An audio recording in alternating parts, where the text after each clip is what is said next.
ടാങ്കിൽ അത്യാവശ്യം എണ്ണയോടെ ഒരു വണ്ടി കയ്യിൽ വന്നപ്പോൾ തോന്നിയൊരു തോന്നലാണ് ഈ പോക്ക്. വൈകുന്നേര വേളകൾ കൂടുതൽ ഊഷ്മളമാക്കാനായാണ് ഈ പോക്ക് എന്നുകൂടി പറയാം. 7ഓളം ഇരിപ്പിടമുള്ള വണ്ടിയിൽ മുൻഭാഗമെല്ലാം ഫില്ലായാൽ പുറകോട്ട് തള്ളപ്പെടുന്ന ഒരു ചങ്കില്ലേ കൂട്ടത്തില്. എന്നാൽ എൻ്റെ കൂട്ടത്തില് ആ ചങ്ക് നോം തന്നെ. എന്നാൽ ബാക്കിൽ ഇരുന്നുകൊണ്ട് ഈ ഒരു ഉപകാരമുണ്ട്, വാങ്ങുന്ന എല്ലാ ഐറ്റവും നമ്മുടെ എത്തും. അതെല്ലാം കുറച്ചുകൊണ്ട് ഞങ്ങൾ പോയ സ്ഥലമാണ്. ബഡ്ജറ്റ് ഫ്രണ്ട്ലി ആയി എല്ലാവർക്കും കൂടാൻ പറ്റുന്ന ഒരുപിടി ഡാമുകളുള്ള നാട്ടിലെ ഒരു ഡാമിലേക്ക്, പോത്തുണ്ടി ഡാമിലേക്ക് ഒരാൾക്ക് 20 രൂപ ടിക്കറ്റ് കൊടുത്ത് അകത്തേക്ക് കയറി ഈ കാണുന്ന പടികൾ മുഴുവൻ കയറിയ നല്ല വിരിഞ്ഞ് നിവർന്ന് നിറഞ്ഞു നിൽക്കുന്ന പോത്തുണ്ടി ഡാം കാണാം. മേലെ എത്തിയിട്ട് ആദ്യം കണ്ട കാഴ്ച ദേ ഇതാണ്. ഷേ എന്ത് രസമല്ലേ കാണാൻ.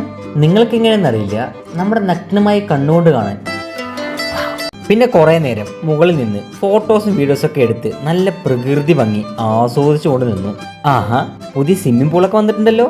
ഇതൊക്കെയാണ് ഇവിടെയുള്ള അഡ്വഞ്ചർ ഗെയിംസ്. ഇതിലൊന്നിലും കയറാൻ തൽക്കാലം സമയവുമില്ല, ഇൻട്രസ്റ്റും ഇല്ല. മോസ്റ്റ് പ്രധാനമായും ഞങ്ങളുടെ താരത്തും ഫണ്ടും ഇല്ല.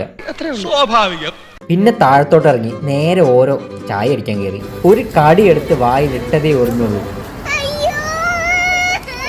മരിച്ചു പണിയെടുക്കുന്ന ഒരുത്തിനെയും എന്തിനോ വേണ്ടി നടക്കുന്ന ഒരുത്തിനെയും രാവിലെ മുതൽ ഉച്ചവരെ ഞാൻ വെറുതെ ഇരിക്കായിരുന്നു. ഇനി കുറച്ച് സമയം റെസ്റ്റ്. പണി കഴിഞ്ഞ് റെസ്റ്റ് എടുക്കുന്ന ഒരുത്തിനെയും നിങ്ങൾക്ക് കാണാം. ഒരു പ്രത്യേക ജീവിതമല്ലേ. ഇനി വേറെ പ്രത്യേകിച്ചൊന്നുമില്ല. ഫ്രണ്ടിലെ സീറ്റ് ചോദിച്ചപ്പോ ഡ്രൈവർ സീറ്റ് തന്നെ തന്നിട്ടുണ്ട്. സ്നേഹമുള്ള പിള്ളേരാണേ. അപ്പൊ ഓക്കെ ബൈ.